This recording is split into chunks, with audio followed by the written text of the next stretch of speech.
So the Indiana Fever are facing off against the Chicago Sky, and there's one thing that I have not mentioned. I can't believe I've gone all this time without mentioning who the Chicago Sky employ. Let's look at the Chicago Sky team. Let's look at their team right here. Roster, Rachel Bannum, okay. Cardoso, kind of sucks, but whatever. Dejanay, she's probably not gonna play this year. Natasha Cloud, Koulibaly, Skylar Diggins, Hawkes. Oh, I forgot to mention one JC Sheldon. If you guys don't know when it comes to JC Sheldon and Caitlin Clark, they are absolutely. This is the biggest rivalry in Caitlin Clark's career, bar none. Cody, close second.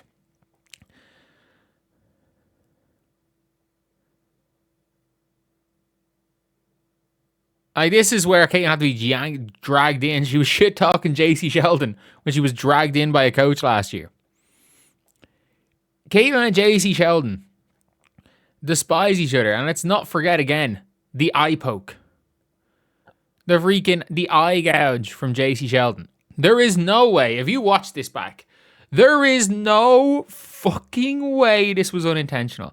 Again, maybe it's unintentional in the way of like Dejanay's, where she didn't mean to claw her eye, but she absolutely meant to hit her and to get her in the face.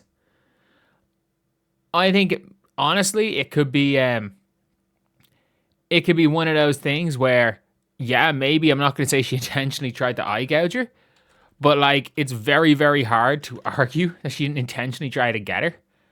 And these are players that have been, like, they have gotten into it for years. Obviously last year, the two of them getting into it with the, the situation, the eye poke. You got the JC Sheldon getting crossed up by Caitlin a couple of times in her rookie year. But not only that, the rivalry came from Ohio State. Iowa versus Ohio State. That was the rivalry. Like Caitlin and JC Sheldon. That was a Big Ten rivalry. Heck, I remember back in the day, like when I talked about when like the Caitlin Clark hate was a big thing when she first came into the league. People were genuinely going out of their way and saying that JC Sheldon was better than Caitlin Clark in college, which is one of the craziest things. Not only that, let's not forget the JC Sheldon Sophie Cunningham situation. JC Sheldon, who freaking got put into a sleeper hold by Sophie Cunningham. This is one of those situations where JC Sheldon was at the scene of the crime for the brawl last year. You had Sophie Cunningham taking absolutely no shit and going after JC Sheldon. Like, this is now obviously one of these crazy old situations where teams and players are just going to go and get into it. And yeah, these are players this is a player in JC Sheldon that has history of, again, heated rivalry with Caitlin Clark. Absolutely, as heated as it gets. Like, if there's anyone that's gonna bring out the old Caitlin, as in if there's anyone in the league that can bring out the Iowa Caitlin, that is basically okay with being the villain, okay with being an asshole on the floor. If there's anyone that's gonna bring it out, it's JC Sheldon. It is absolutely JC Sheldon. So I think this is going to be one of those things where this game could be a big one, because JC's going to take on the challenge of guarding Caitlin for most of this game. Like, JC's just going to I don't think they're going to put JC on Kelsey Mitchell. I don't think they're going to put JC on Lexi. I think it's going to be JC on Caitlin. Because if nothing else, JC Sheldon, her career, has shown that she can get into Caitlin's head. That being said, Caitlin Clark has set her career high and dropped 19 assists in a game on JC Sheldon. Like that cannot be stressed enough.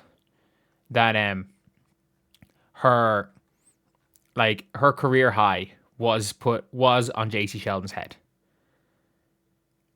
And not only was her career high on JC Sheldon's head, she set the all-time assist record on JC Sheldon's head. So Caitlin historically has had historic games against JC Sheldon. And again, hit the game winner on Cody McMahon. This is a player who, in college, just cooked her. And she had did she not have a 40-point triple-double or something against JC Sheldon in the Big Ten tournament? As a senior. So yeah,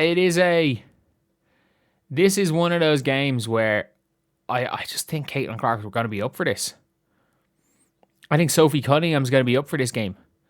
And we also take into account this is the Chicago Sky. This is a fan base that you're in Chicago, obviously. Or sorry, are they home or away? I think they might either way. The Fever Sky is a rivalry. It's always been a rivalry. At the same time, it's kind of like one of those rivalries where it's like, oh well, both of these organizations are complete and utter garbage, which they are. I cannot stress that enough. They're absolutely garbage organizations. You just have the advantage when it comes down to it of if you're the Fever, you happen to get the number one pick twice in a row. If you're the Sky, you've never been bad enough. You haven't been bad enough to get a number one overall pick since fucking, what's the last time the Sky you got the number one pick? Have they ever got the number one overall pick? Fowles wasn't number one. Neither was Elena Deladon. But yeah, it's it's going to be a fun game tonight. I'm still picking the Sky to win. I think Caitlin might go and get hers. I don't know. I just don't trust Stephanie White. I trust Stephanie White more beating the fucking Aces than I do beating the Sky. She spent the whole week talking about how experience means so much, and you need to have vets and need to have experience. When it's the vets that fucking stunk it up down the stretch against the New York Liberty. And then they nearly blew a 17-point lead to a team who refers to themselves as the Young Hoes. So anyway, yeah, I'll see you guys.